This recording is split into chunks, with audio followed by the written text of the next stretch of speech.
안녕하세요. 송은섭입니다. 기도와 응원해 주시는 분께 감사합니다. 코로나 상황에 따라서 비대면 온라인 예배를 드리길 원합니다. 본 영상 설교는 새가족교회 주일 설교 메시지입니다. 교회 성도님들과 신앙생활의 새가족을 위한 메시지를 전하길 원합니다. 오늘 주일 메시지 하나님의 말씀은 마태복음 25장 31절에서 46절까지, 설교 제목은 약자를 돕는 그리스도인입니다. 오늘 설교 제목에 대한 궁금함과 기대감을 가지고 메시지로 함께 들어가 보도록 하겠습니다. 먼저 성경 말씀 같이 읽어볼까요? 아랫줄 세번역 성경으로 함께 읽어보겠습니다. 임금이 그들에게 말하기를 내가 진정으로 너희에게 말한다. 너희가 여기 내 형제자매 가운데 지극히 보잘것없는 사람 하나에게 한 것이 곧 내게 한 것이다 할 것이다. 아멘. 오늘 메시지가 쉽게 전달되는 이야기로 교회를 처음 접하는 사람에게도 들려지는 메시지가 되었으면 합니다.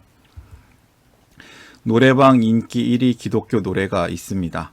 이것은 기독교인 말고도 일반인도, 교회를 다니지 않은 사람들도 참 좋아하는 노래인데요.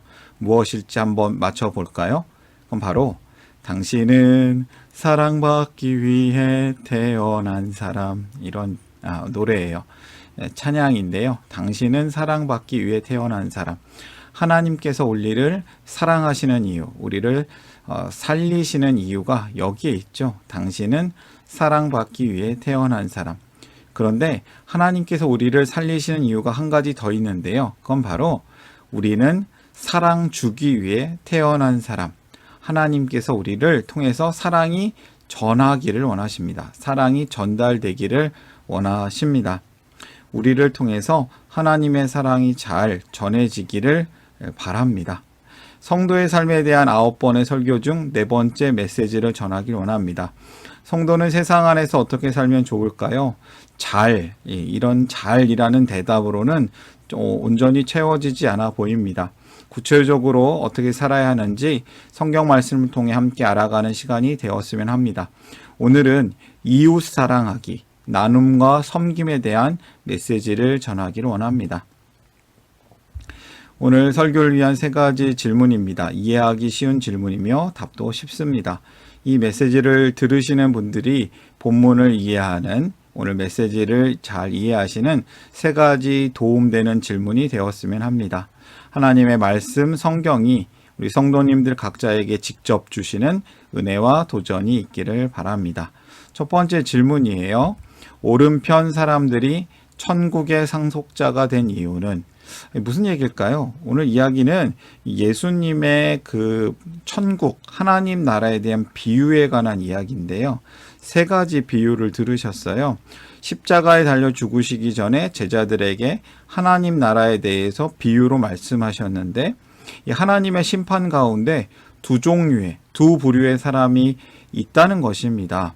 이 본문은 성도의 삶이 약자에 대해서, 사회적 약자에 대해서 어떻게 해야 하는지를 가르쳐 주는 본문 말씀입니다. 1번 질문이에요. 오른편 사람들이 천국의 상속자가 된 이유는, 예수님이 오른편 사람들, 왼편 사람들이 있다고 얘기하셨거든요. 34절부터 36절까지 같이 읽어보겠습니다. 그때의 임금은 자기 오른편에 있는 사람들에게 말하기를 내 아버지께 복을 받은 사람들아, 와서 창세 때로부터 너희를 위하여 준비한 이 나라를 차지하여라. 이 임금은 하나님이십니다.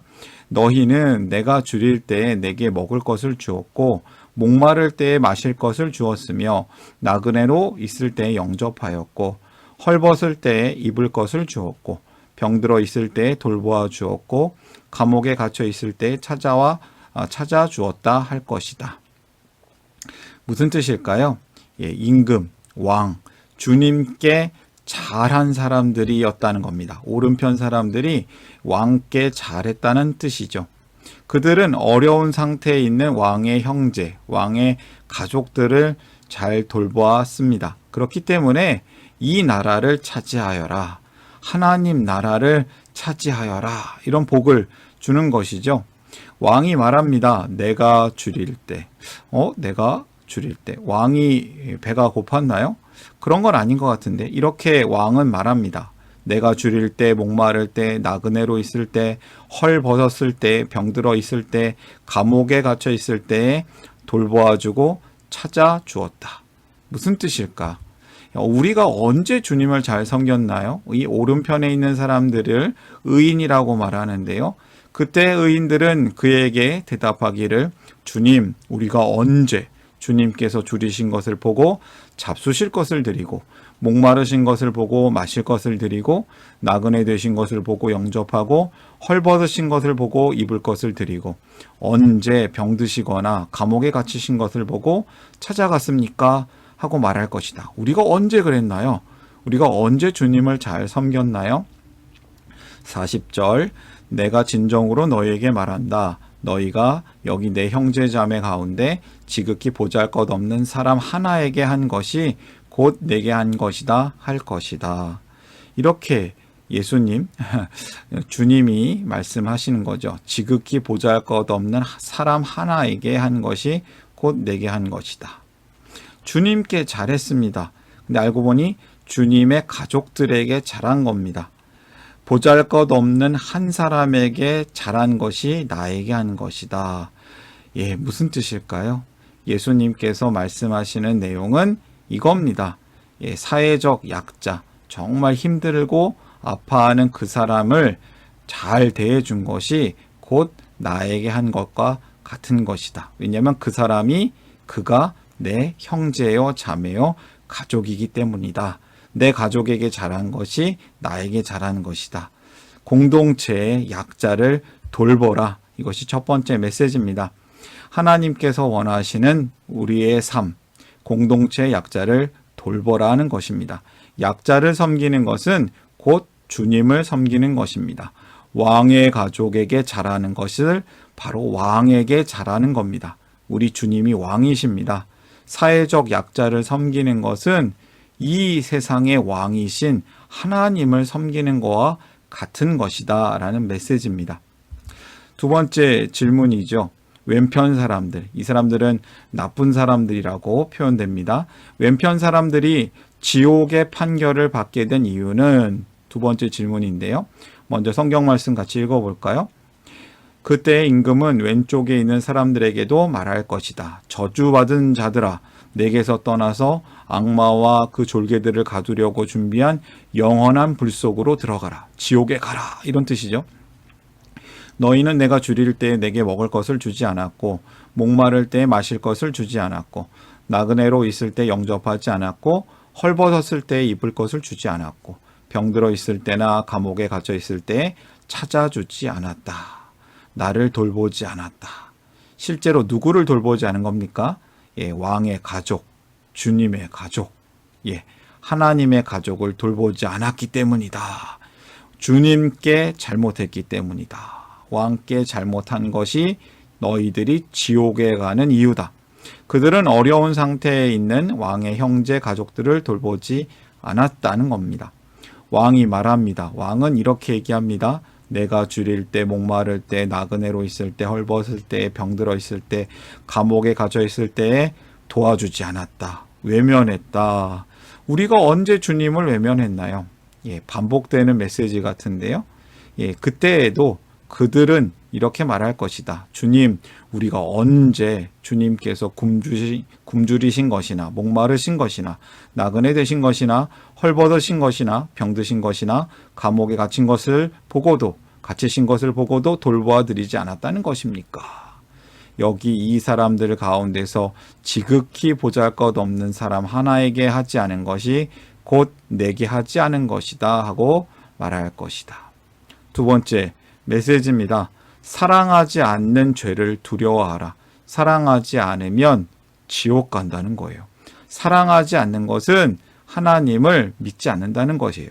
하나님의 행함이 없는, 하나님의 말씀에 행함이 없는 믿음은 진정한 믿음이 아니라는 뜻입니다. 이렇게 경고합니다. 행함 없는 믿음은 죽은 것이다. 야고보서 말씀이죠. 여러분, 이 말씀을 혹시 이렇게 이해하시면 절대 안 됩니다. 오른쪽 사람 구원받고 왼쪽 사람들은 구원 못 받고, 오른쪽 사람들 천국 하나님 나라에 들어가고 왼쪽 사람들은 못 들어가고, 우파는 구원받고 좌파는 구원 못 받고 그런 이야기가 아닙니다. 사회적 약자를 돕는 사람이 진정한 하나님 나라의 사람, 하나님 나라의 그리스도인이라는 말씀입니다. 성경은 믿음과 사랑의 행함이 하나라고 말씀합니다. 믿음 따로 행함 따로가 절대 아닙니다. 야고보서 말씀 우리가 꼭 기억해야겠죠. 야고보서 2장 26절에는 영혼이 없는 몸이 죽은 것과 같이 행함이 없는 믿음은 죽은 것입니다 라고 말씀합니다. 세 번째 질문입니다. 마지막 벌써 질문인데요. 형제사랑, 이웃섬김, 형제사랑, 이웃섬김으로 무엇이 드러나는가? 이 말씀은 요한복음 말씀을 좀 인용하려고 해요.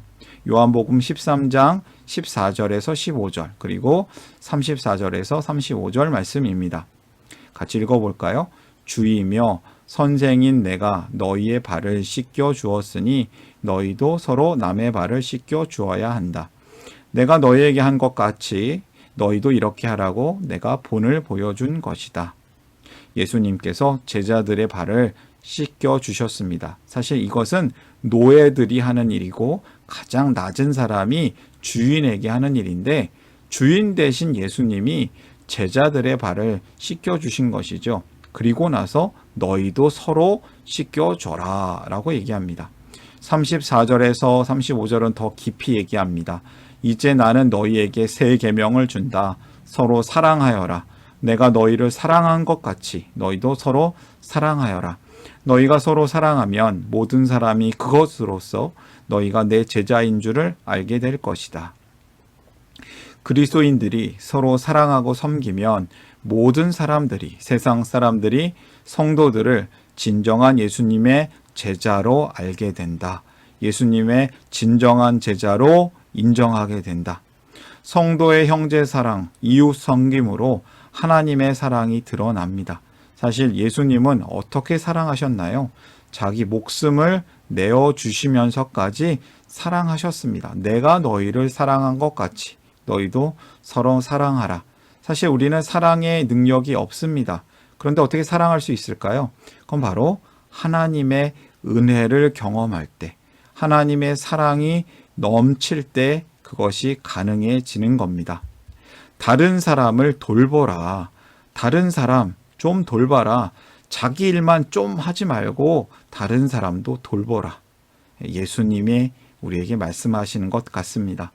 무슨 일을 하든지 경쟁심이나 허영으로 하지 말고 겸손한 마음으로 하고 자기보다 서로 남을 낮게 여기십시오. 서로 남을 좋게 여기십시오. 또한 여러분은 자기 일만 돌보지 말고 서로 다른 사람의 일도 돌보아 주십시오. 여러분 안에 이 마음을 품으십시오. 그것은 곧 그리스도 예수의 마음이기도 합니다. 그것은 그리스도 예수의 마음입니다. 빌립보서 말씀이죠.